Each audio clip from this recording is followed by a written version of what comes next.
Welcome to the Lead Her radio show, where up is in and women are on the rise. Featuring your host, Kim Boudreaux Smith, business consultant and strategist, speaker, and international best-selling author. Kim supports women entrepreneurs in becoming top producers in their business. Kim's guests will be sharing business strategies and how to overcome obstacles and achieve true success. And now, here's your host, Kim Boudreaux Smith. Hey everybody, welcome. It is the second show this week here, broadcasting live at Bold Radio Station. Today's show is, yes, it is my show, Lead Her Up is in Women on the Rise, but today is Bold Biz Tips Thursday. Say that fast 3 times with a piece of gum in your mouth. Bold Biz Tips Thursdays. And I have to say, I say this every week. I've got an awesome guest waiting in the green room. And again, my opinions are very biased because all my guests are great. I'm so excited for everyone to meet Bernadette. But before I go any further, Bernadette and I were talking before the show. And I said this when I was on Bernadette's show a couple weeks ago. I feel like I've been working out. I've got so much energy that maybe we should do this interview like we're doing an aerobic class because it's high energy. So I'm like really excited because up here in Michigan, it is chilly cold. And now I'm nice and warm. I'm talking to Bernadette before we came on live here. But I want to go over a few things before we bring her out of the green room here is just a little reminder, everybody. I have Bold is Beautiful will be out 1 week from tomorrow, which is December 20th. Bold is Beautiful is my book project that I have pulled together 27 women from around the world. I cannot wait to present these women to all of you on December 20th around the world. These women are so bold, so beautiful, amazing, and wait till you read their chapters that they submitted. They really opened up their hearts. Not even did they put it on their sleeves, but they really presented their hearts on an 18-karat gold platter in this book. I'm beyond proud. I'm beyond elated. I'm beyond over the top, just amazed what these women had to say. And the premise of the book is these women have written about their trials and tribulations and how it has helped them, supported them to bring them to where they are now in their daily life of success. And I was reading the manuscript before we went to print, and I was sitting in my family room reading this going, I know these chapters are going to end, and oh my gosh, these chapters cannot end. I need to know more. So it's a beautiful book, and we'll just stay tuned on social media. You'll see where the Amazon link is. The book is not available before December 20th, and we're going to be asking all of you out there to purchase the book on December 20th to help support us and drive the book up to the bestseller in multiple categories on Amazon. So I'm excited about that. The cover of the book is so unique and beautiful, I must say. I'm not a graphic designer, so no, I did not design it, but the book cover is just beginning with the cover is beautiful, but turning that cover to that first page, it all just gets even deeper of more inside beauty. So I'm excited about that. Real quick, you can take a look at what has been going on behind the scenes on www.bold-is-beautiful.com. And there's a video on there. There's the pictures of all the authors, and you can get to know them through the website before we even get to the actual launch. So feel free to do that and take a look at that, and you'll see the cover of the book on there. It's absolutely beautiful. But it's time to move on. It's enough of me because I want to bring Bernadette out, and I'm very honored and pleased to have her on. So let's move forward here.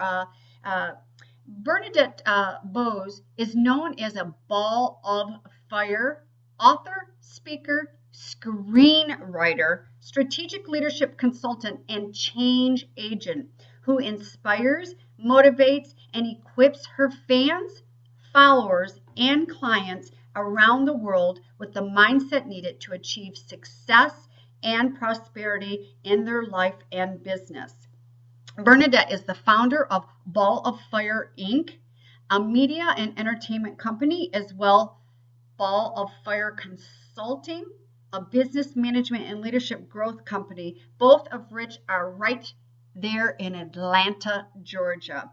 With what she called her pink slip to freedom, from a 25-year corporate career, Bernadette authored her first in a series of books, Shedding the Corporate Bitch, Shifting from Bitch to Rich in Life and Business. The book is her story and apology to the roadkill she wreaked havoc on for so many years. With the success and following of her book, she has been propelled to the position of leader of the Shedding the Bitch movement and is currently adapting her book into a film screenplay, which I'm so excited to hear more about. Bernadette has called Atlanta, Georgia her home for 18 years and can often be seen running around town with her four-legged best friend baby, Charlie. So if you would all please welcome Bernadette.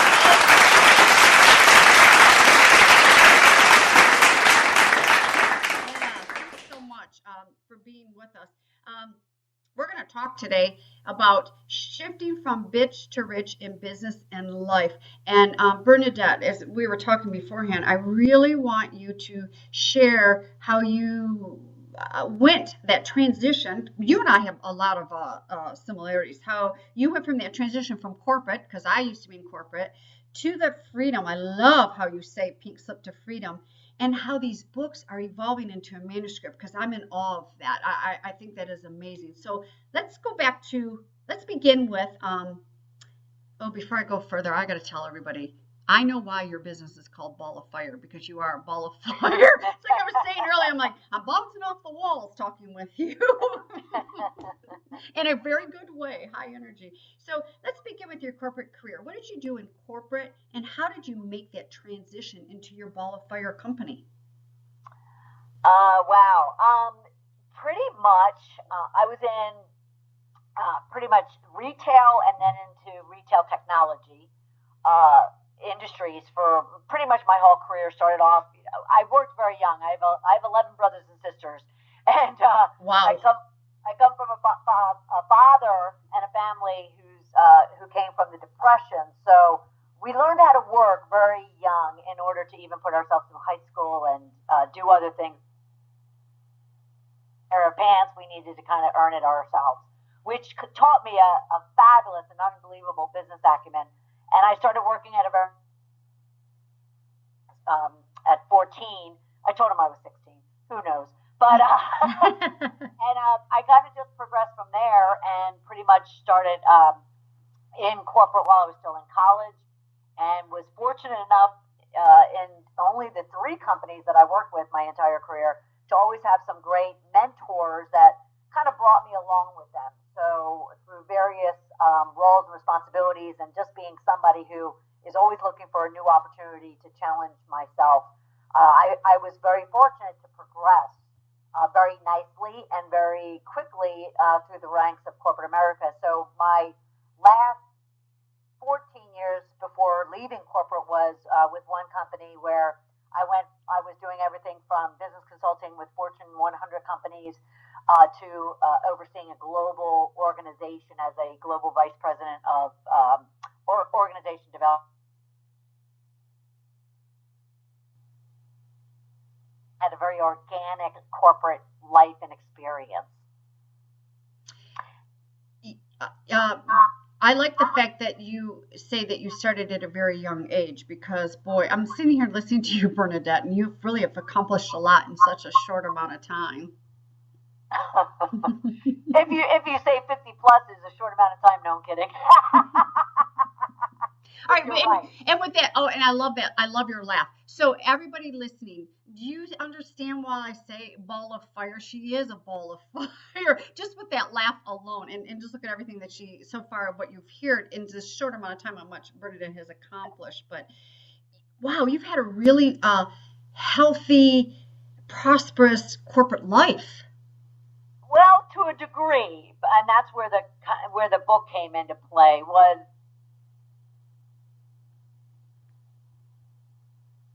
I did, except for the fact that in my early 20s, and many of you listening might be able to relate to this.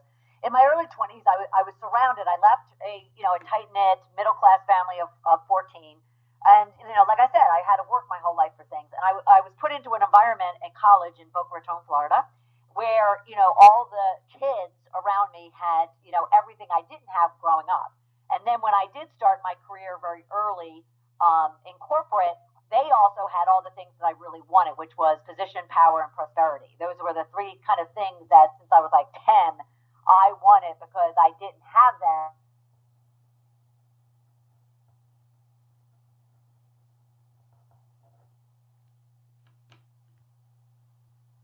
In a family where, we're wearing hand-me-downs. And granted, I had a wonderful, wonderful, wonderful family life.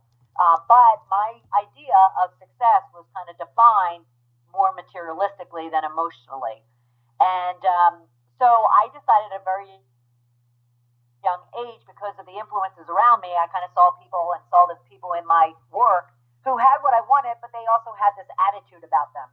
And that's where kind of the bitch personality came about. Is I made a conscious decision when I was in my early 20s that basically said that in order for me not to succeed, I didn't do this because in order to succeed and because I'm a woman, blah, blah, blah, I have to be a bitch about it. I did it because male or female, the people that had what I wanted, that position, power, and prosperity, had this same attitude and same leadership style, of which was more of a bitch than of a supportive leader. And so I took that on, and I took it on as a mask, of which I thought I could remove, after 9 to 5. And yet over the years, it just became a part of me. And all of a sudden I didn't know how to remove it anymore because it was so embedded, in who I was, not who I truly am, but who I was. Yeah. So that kind of wreaked havoc throughout my, very successful, corporate career. It depends upon what you deem success to mean. That's worth that's priceless what you just said, deem to what success to be, because I think that we still, Bernadette, as women are still feeling we have to be bitches in order to move ahead, and I beg to differ with that. I think we need to be strong and confident within ourselves to achieve whatever we so deemed of what that word success means to us. I feel that when women, and you said, I loved it, wreak havoc, on the roadkill, that you wreak havoc on so many years. I feel that when we are in positions like that, whether it's our own business or whether it's corporate, and I know it's still alive and well in corporate, I feel that a woman is still feeling lack of self-esteem and confidence in that situation, number one. And number two, it's like what you were saying. It's that mask that you put on because we feel that we have to take this role on in order to move ahead. And I don't think it's true. I don't think that it's true. Well, it's absolutely not true, and there was no reason for me to do it because I had all the skills and talents and experience that I need. I mean, by the time I was in college, I already had like 8 years of work experience behind me. Yes. And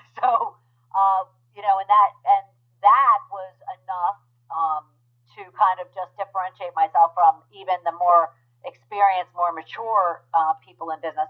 And the one thing I would challenge around this whole subject is, again, I really need to make something clear. I didn't do anything because I differentiated myself or I looked at myself as a woman. It wasn't about me being a woman versus a man. And maybe that has to do with the fact that I have 6 brothers and I had a very, strong, domineering father who, basically told me all the time that I could do anything and be anything that I wanted. So I can't even use that as an excuse. And I don't think women can use it as an excuse. That's just, if I use it as an excuse, that's just really setting me up for more failure on my part. Because every one of us know that if we put our head and our heart to something, we can achieve anything. Yep. It's whether or not we put our head and our heart into it, male or female. So I'm really on this bandwagon really trying to get women to remove all of those excuses that, they have to because of this or they have to because of that. They don't have to do anything other than be who they want to be and forget about what everybody else is expecting them to be. Oh, absolutely. That's living for your being and not living for everyone else. I mean, there's one of my most favorite quotes, and the reason why it's multiple reasons why it's one of my most favorite quotes is by Oscar Wilde. Be yourself because everyone else is taken.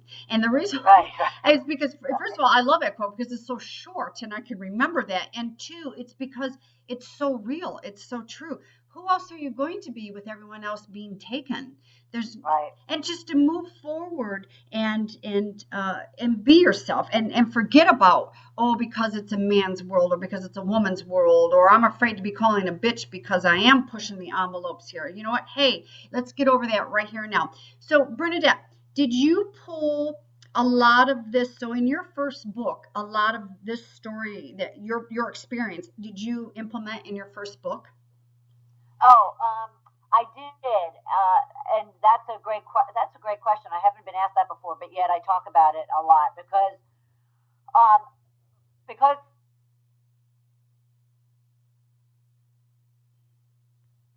started writing the screenplay and started talking to people about writing the screenplay and adapting the book into the screenplay. The one thing I realized is, should I do it again? And should I had the chance to write my book again, I would have probably about a year and a half to actually write it.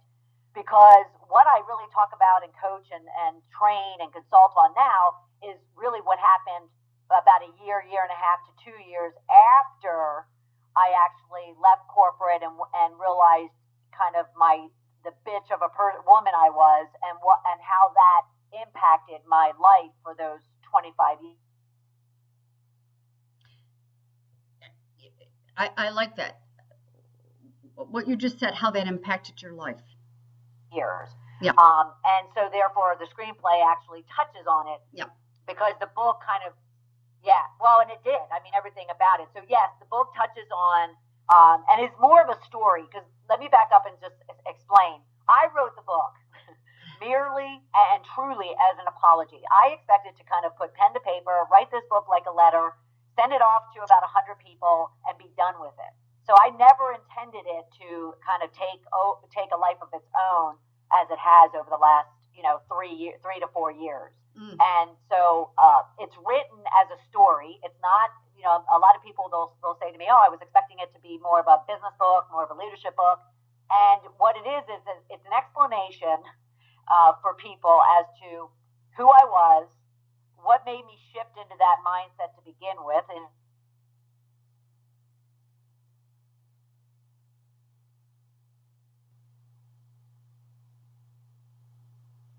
transform from a sassy, precocious little girl into this ultimate corporate bitch. And then what caused me to shift, out of that mindset and that personality and that leadership style, and not a good amount, or I shouldn't say that, not 100% of, okay, so what has happened ever since? Because I wrote the book in 2010, it's now 2013. And what I've learned the last couple of years is also very profound. But yet it gives you a good insight into why a woman with so much would go about, pursuing her goals and her dreams in the way that I did.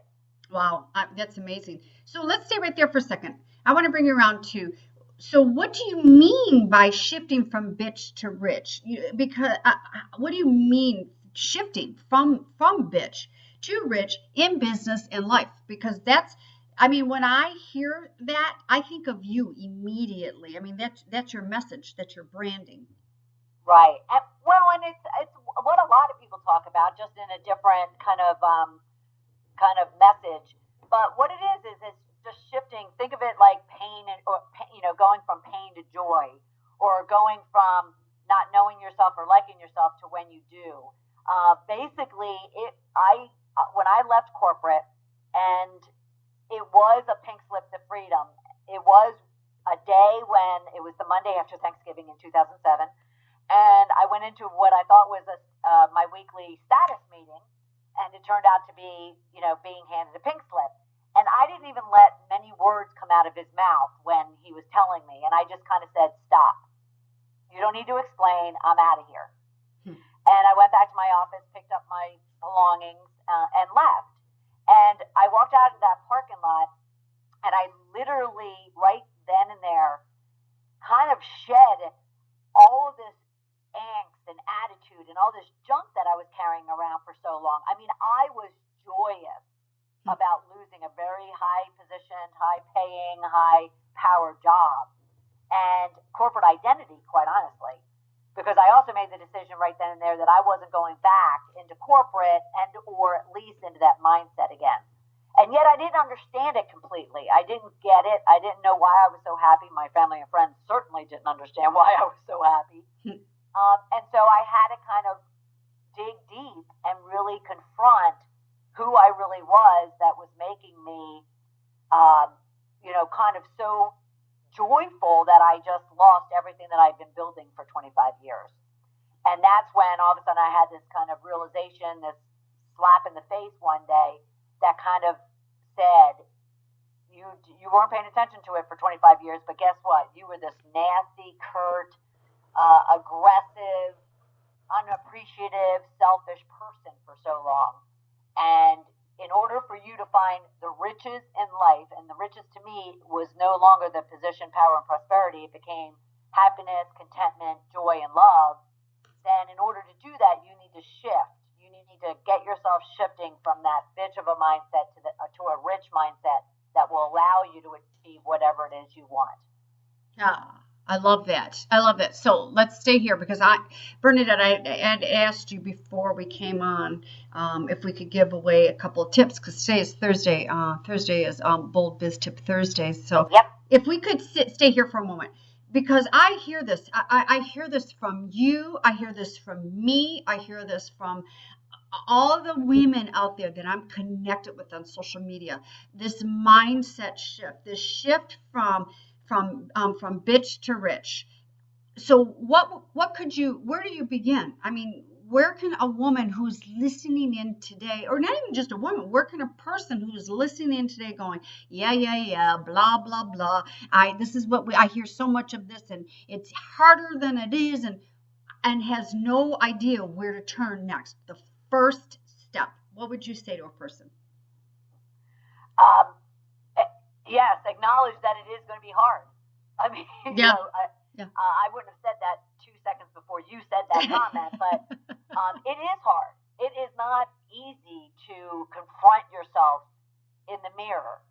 And what I have found over the past 4 or 5 years, because if you told me, Kim, in 2007 that I needed to focus on my mindset and I needed to believe in who I was and I needed to walk around and affirm, say affirmations and quotes and all this, I would have told you to go fly a kite. You and me both. I would have just told you to get the heck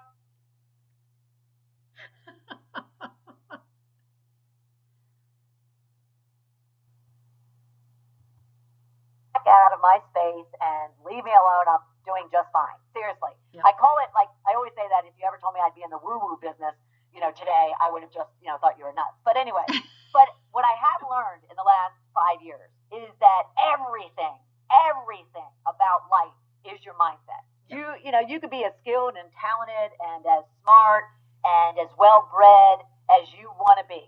But you can look at the wealthiest people in the world, the most, visible people, I won't call them, the most popular, but the most visible, and they have as many issues as you do, as the people that are listening to this program. Mm-hmm. It doesn't matter how much money or how much, what size of house you live in or what size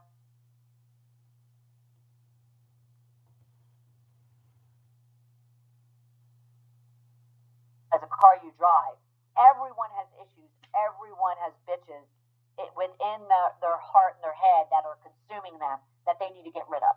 So it's not easy. Understand that first. And my second tip would be, if you don't know how to go about kind of really digging deep, asking the questions like, who am I? Truly, who am I? What is it that I want? What is it I don't want? Therefore, what is it that I'm going to start pursuing for myself and for yourself, not for the husband, the spouse, the partner, the kids, the community, the dog, the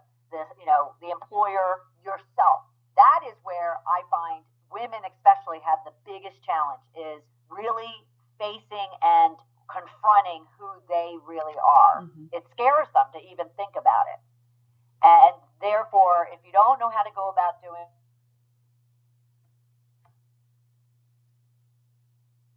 find a resource, someone who can help guide you through it. But initially, my first tips would be know it's hard, and then answer the following questions. Who are you? What is it that you want? What is it that you don't want for you? Nobody else, but for you. And start there, because answering those questions, literally either taping them. I do a lot of my own audio recordings. Mm-hmm. I'll write it in my journal. I'll put it in my notepad.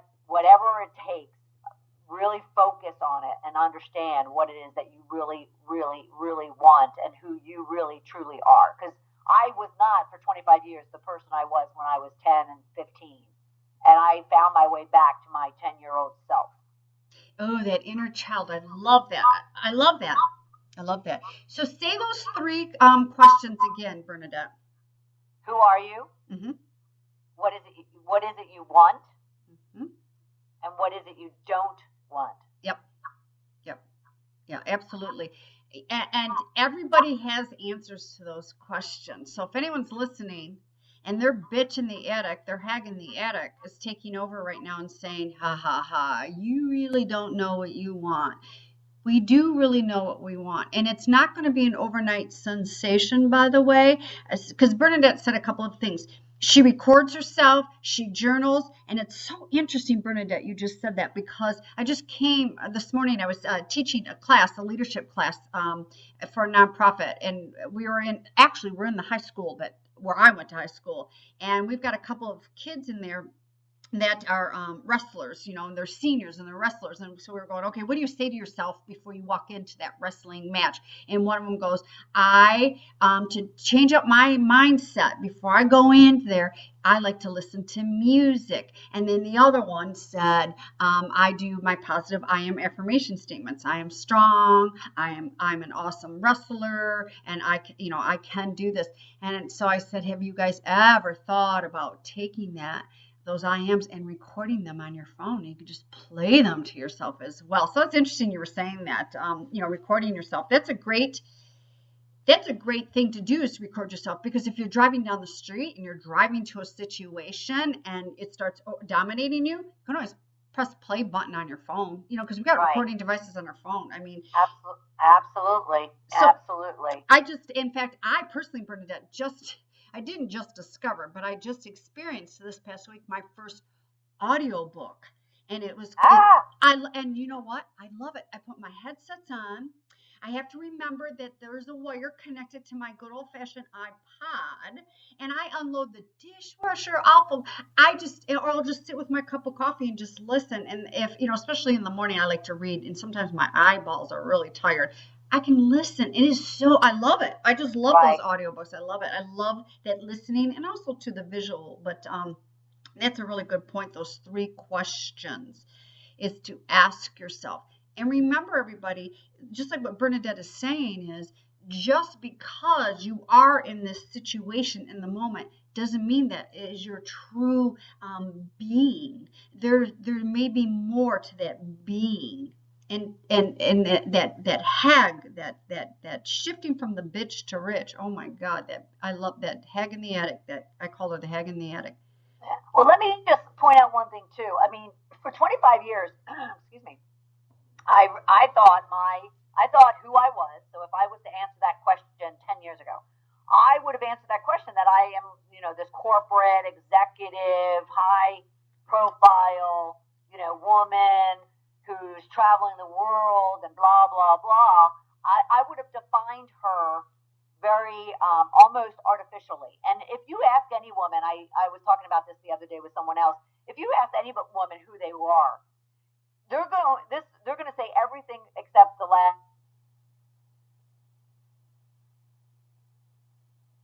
statement. So they're going to say something like, well, I'm married, I have 10 kids, I have 5 sisters, I'm an aunt to Joe, to Tommy, Joe, and Sam. I'm a friend. I'm an employee. I work for this company. They'll say everything before they say, well, I'm a woman who blah, blah, who wants this or wants that, or I'm Bernadette. and this is who I am. They always give themselves titles that are attached to somebody else other than themselves. And that's what I did for so many years. And for so many years, I never thought about what it was that I wanted when I was 10. And therefore, what am I doing now that I was 45 at the time? And it was like a year and a half ago, I was actually on my own radio show interviewing someone who was talking about the same subject. And I don't know this, what I call God speaking moments came over me. And I just got all these goose pimples. And then right in the middle of, she's talking.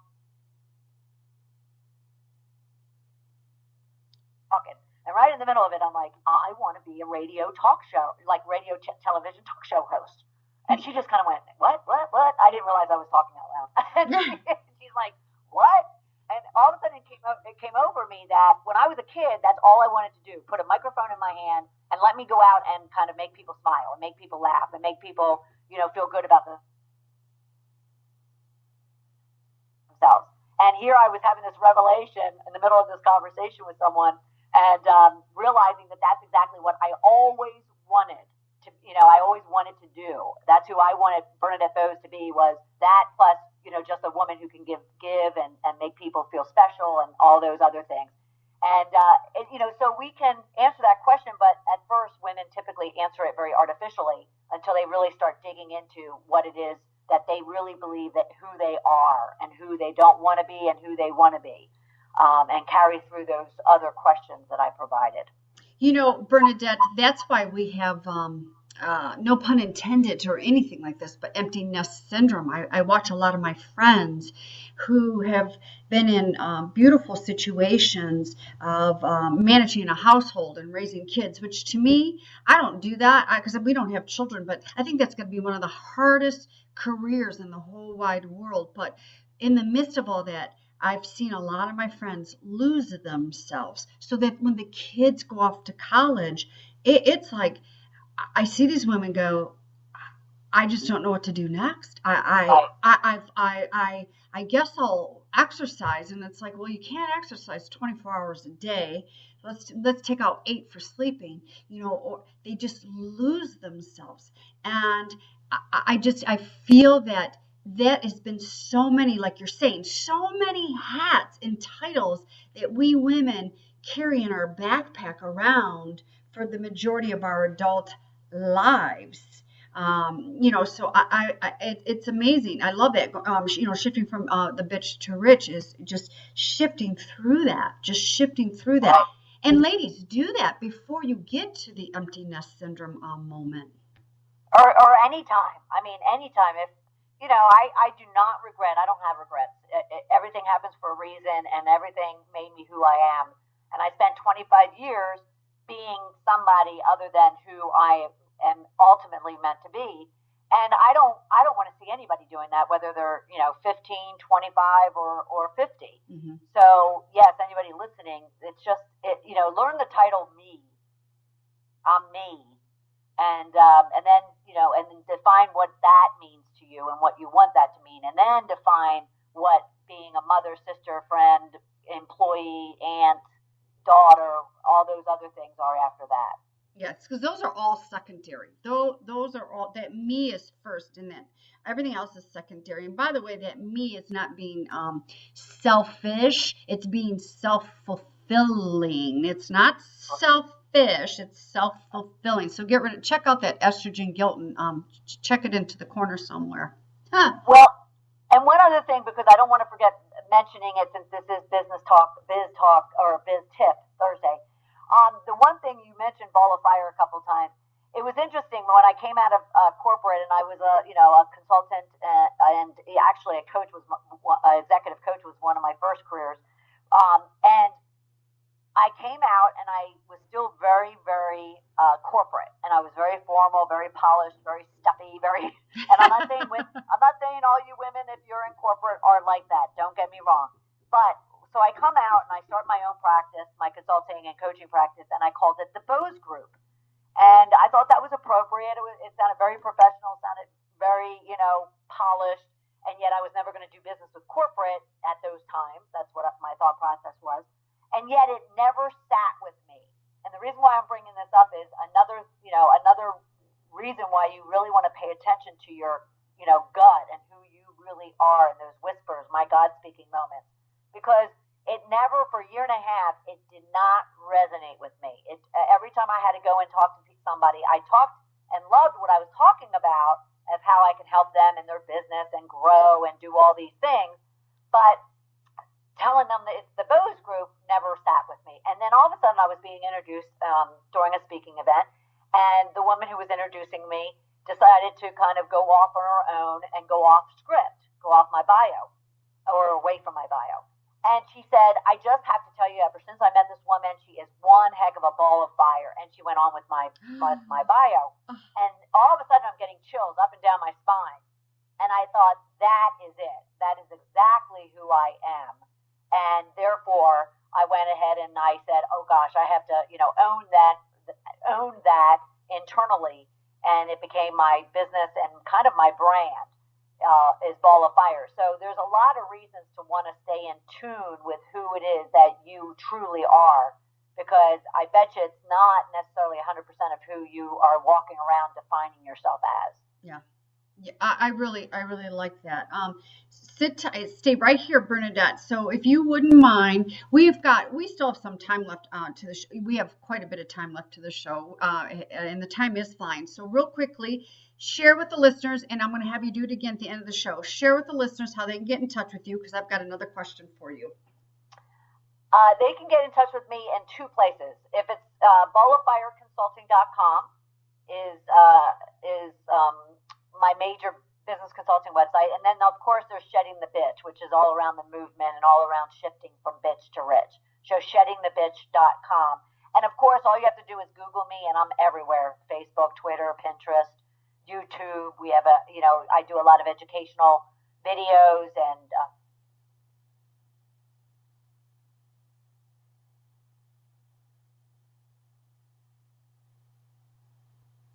workbooks and resources that are provided out for you. Yes, no, I'm here. That's excellent. Oh, okay. Yeah, no, I'm here. That's excellent.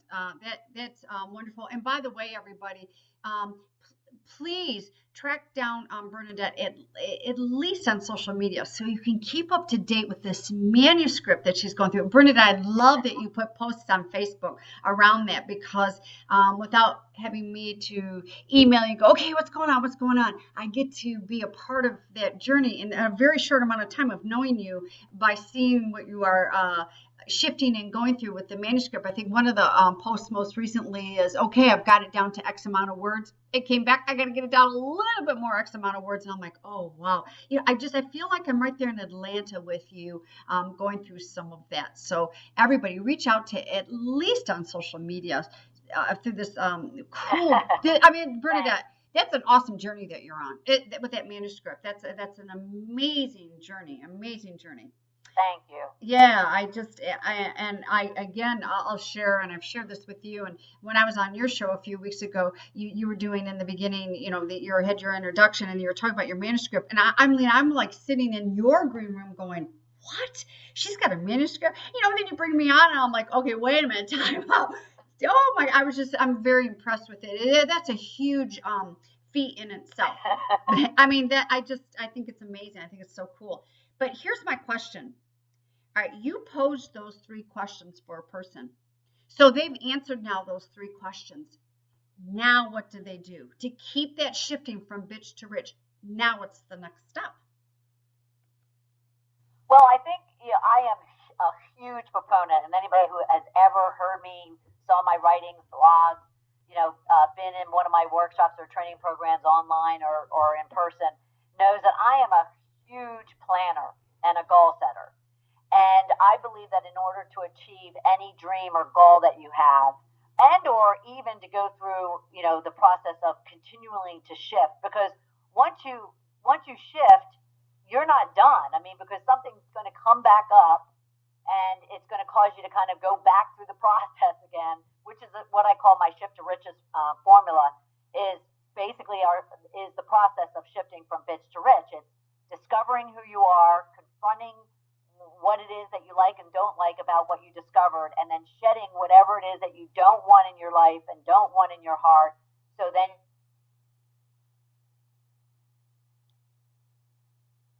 go on and create and accelerate the riches in life that you deserve. So anytime something new comes up, it's going to force you back into feeling insecure, feeling, kind of negative, unsure of what to do.